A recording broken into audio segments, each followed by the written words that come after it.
the morning of September 11, 2001, 19 men armed with box cutters directed by a man on dialysis in a cave fortress halfway around the world using a satellite phone and a laptop directed the most sophisticated penetration of the most heavily defended airspace in the world, overpowering the passengers and the military combat trained pilots on 4 commercial aircraft before flying those planes wildly off course for over an hour without being molested by a single fighter interceptor.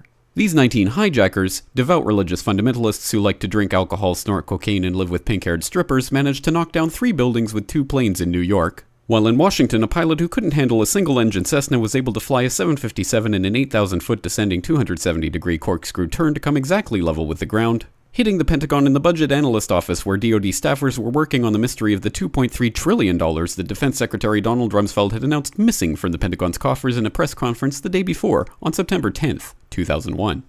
Luckily, the news anchors knew who did it within minutes. Osama bin Laden. The pundits knew within hours. Osama bin Laden. The administration knew within the day. Terrorists who committed these acts and those who harbor them.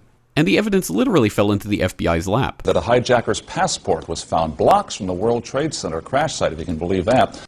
But for some reason, a bunch of crazy conspiracy theorists demanded an investigation into the greatest attack on American soil in history. That investigation was delayed, underfunded, set up to fail, a conflict of interest, and a cover-up from start to finish. It was based on testimony extracted through torture, the records of which were destroyed.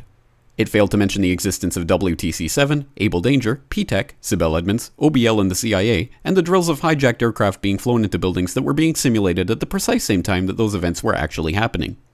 It was lied to by the Pentagon, the CIA, the Bush administration, and as for Bush and Cheney, well, no one knows what they told it because they testified in secret, off the record, not under oath, and behind closed doors.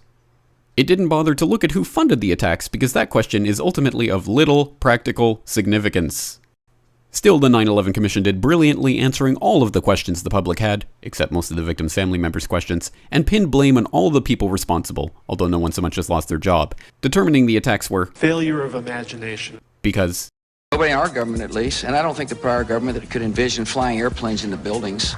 Except the Pentagon, FEMA, NORAD, and the NRO. The DIA destroyed 2.5 terabytes of data on Able Danger, but that's okay because it probably wasn't important. The SEC destroyed their records on the investigation into the insider trading before the attacks, but that's okay because destroying the records of the largest investigation in SEC history is just part of routine record keeping. NIST has classified the data that they used for their model of WTC-7's collapse, but that's okay because knowing how they made their model of the collapse would jeopardize public safety. The FBI has argued that all material related to their investigation of 9/11 should be kept secret from the public, but that's okay because the FBI probably has nothing to hide. This man never existed, nor is anything he had to say worthy of your attention, and if you say otherwise, you are a paranoid conspiracy theorist and deserve to be shunned by all of humanity. Likewise him, and her. And her, and her, and him. Osama bin Laden lived in a cave fortress in the hills of Afghanistan, but somehow got away. Then he was hiding out in Tora Bora, but somehow got away. Then he lived in Abbottabad for years, taunting the most comprehensive intelligence dragnet employing the most sophisticated technology in the history of the world for a decade, releasing video after video with complete impunity and getting younger and younger as he did so, before finally being found in a daring SEAL team raid which wasn't recorded on video, in which he didn't resist or use his wife as a human shield, and in which these crack special forces operatives panicked and killed this unarmed man, supposedly the best source of intelligence about those dastardly terrorists on the entire planet. Then they dumped his body in the ocean before telling anyone about it. Then a couple dozen of that team's members died in a helicopter crash in Afghanistan. This is the story of 9/11, brought to you by the media which told you the hard truths about his head could be seen to move violently forward. And they took the babies out of the incubators. And mobile production facilities.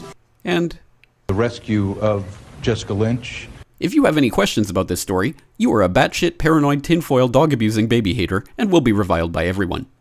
If you love your country and or freedom, happiness, rainbows, rock and roll, puppy dogs, apple pie, and your grandma, you will never ever express doubts about any part of this story to anyone. Ever. This has been a public service announcement by the Friends of the FBI, CIA, NSA, DIA, SEC, MSM, White House, NIST, and the 9/11 Commission. Because ignorance is strength.